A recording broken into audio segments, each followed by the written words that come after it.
আসসালামু আলাইকুম ফ্রেন্ডস। তো আপনারা সবাই কেমন আছেন? আশা করি আপনারা ভালোই আছেন আর দোয়া করি আপনারা ভালো থাকুন। ফ্রেন্ডস, আজকে আমি আপনাদের সাথে শেয়ার করব আলুর দম আর ফুলকো ফুলকো লুচি। প্রত্যেকটা লুচি ফুলবে একদম বেলুনের মতো, দেখেই বুঝতে পাচ্ছেন, আর নরমও হবে আর খেতে খুবই সুস্বাদু। আর এই লুচির সাথে খুবই সহজভাবে আমি একটা আলুর দম বানিয়েছি, এটা খেতে অসাধারণ। তো এই ভিডিওটি প্রথম থেকে শেষ পর্যন্ত দেখবেন, তা না হলে অনেক কিছু টিপস অ্যান্ড ট্রিক্স মিস করবেন। লুচি কেন ফুলছে তার কিছু টিপস আমি দিয়েছি, এইভাবে যদি আপনারা ফলো করেন তো আপনাদের প্রত্যেকটা লুচি ফুলবেই ফুলবে, গ্যারান্টি দিচ্ছি। তো চলুন শুরু করি। বিসমিল্লাহির রহমানির রহিম। এখানে আমি 600 গ্রাম নতুন আলু নিয়েছি। আলুটা একটু ছোট সাইজ হলে ভালো হতো, আমার একটু মিডিয়াম সাইজ হয়ে গেছে। আলুটাকে আমি সিদ্ধ করতে দিলাম হাফ চামচ লবণ দিয়ে, কম আঁচে 10 মিনিট ঢাকনা চাপা দিয়ে রেখে দিলাম। আলুটা সিদ্ধ হচ্ছে। এখানে 350 গ্রাম ময়দা নিলাম, হাফ চামচ লবণ আর হাফ চামচ চিনি ভালো করে মিশিয়ে নিলাম। এবার 1 টেবিল চামচ সাদা তেল দিয়ে দেব। সাদা তেলটাকে পুরো ময়দার সাথে ভালো করে মেখে নেবেন, খুব ভালোভাবে মাখতে হবে, কিন্তু এটা একটু আপনারা ভালো করে করবেন। মাখানো হয়ে গেলে আমি হালকা কুসুম গরম পানি দিচ্ছি, না ঠান্ডা পানি দেবেন না রুম টেম্পারেচারে থাকা পানি দেবেন, হালকা কুসুম গরম পানি অবশ্যই দেবেন, তবে আপনার লুচি এত ফুলকো হবে আর নরম হবে।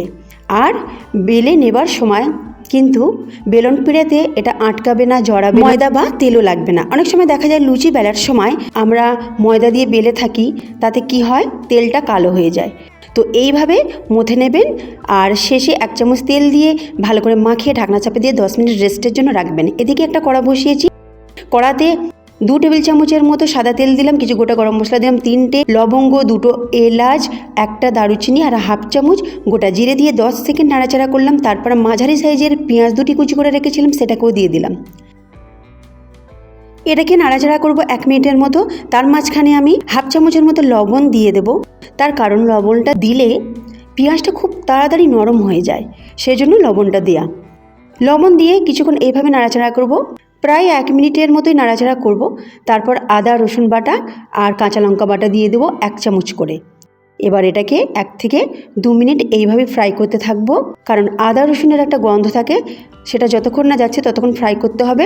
তো মাঝারি আঁচে আমি রান্নাটা করছি। এবার ফ্রাই করা হয়ে গেছে, টমেটো পিউরি দিয়ে দেবো। 2টো মাঝারি সাইজের টমেটো আমি পেস্ট করে রেখেছিলাম, যার দানা আর রসটা আমি ফেলে দিয়েছি, কারণ দানাটা খেলে আমাদের শরীরের ক্ষতি করে, আমাদের গল ব্লাডারে স্টোন হবার চান্স থাকে, আর রসটা আলুর দমটাকে টক করে দেবে, সেই জন্য আমি রসটা দিইনি। এবার আমি মশলা দিয়েছি হাফ চামচ হলুদ গুঁড়ো, হাফ চামচ লঙ্কা গুঁড়ো, হাফ চামচ কাশ্মীরি লঙ্কা, আর কিছু মশলা দিইনি।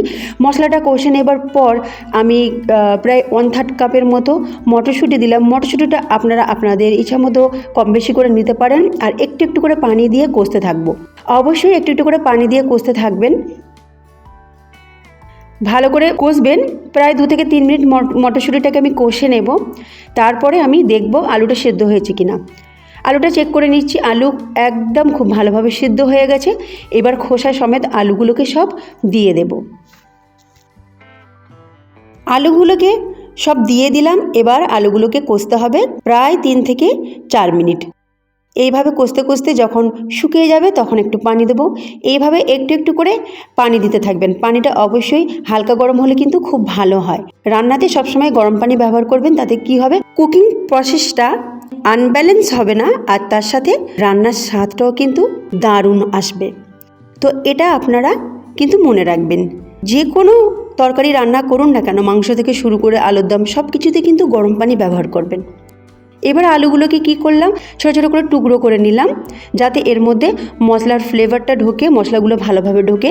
আরও আমি 250 ml মতো পানি দিলাম আর 10 মিনিট কম আঁচে বসিয়ে রেখেছিলাম। তারপর 10 মিনিট পর 1/4 চামচ গরম মশলা দিলাম, একটু নাড়াচাড়া করে নিয়ে 1 মিনিট ফুটিয়ে আমি গ্যাসের ফ্লেমটা বন্ধ করে নেব আর এক সাইডে রেখে দেব। অবশ্যই শেষে গরম মশলা দেবেন, এতে এর ফ্লেভারটা কিন্তু দারুণ আসে।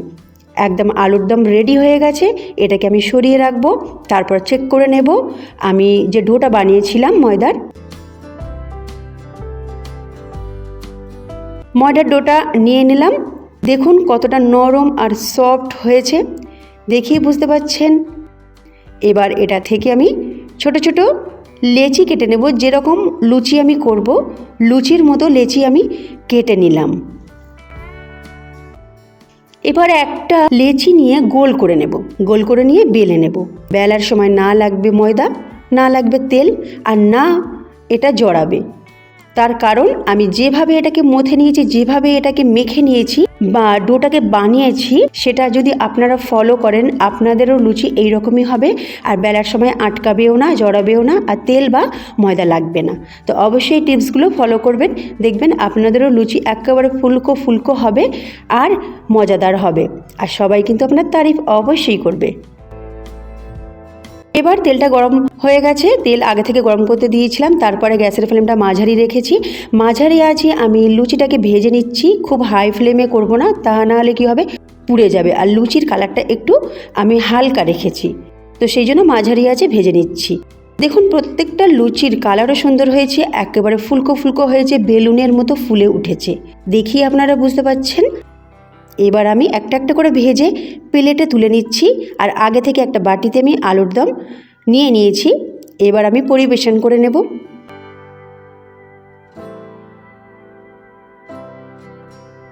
দেখুন আঙুল দিয়ে আমি প্রেস করছি,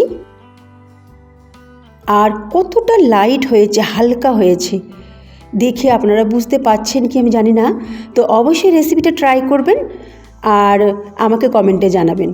একটাকে আমি আঙুল দিয়ে ফাটিয়ে নিলাম, আর ভিতরটা দেখুন পুরো ফুলে উঠেছে, আর খেতেও কিন্তু খুবই টেস্টি মজাদার হয়েছে। রেসিপি ভালো লাগলে অবশ্যই লাইক করবেন, তার সাথে সাবস্ক্রাইব করে পাশে থাকা বেল আইকনটি ক্লিক করবেন, আর একটা কমেন্ট অবশ্যই করবেন। আজকে এই মধ্যে রইল, আল্লাহ হাফিজ।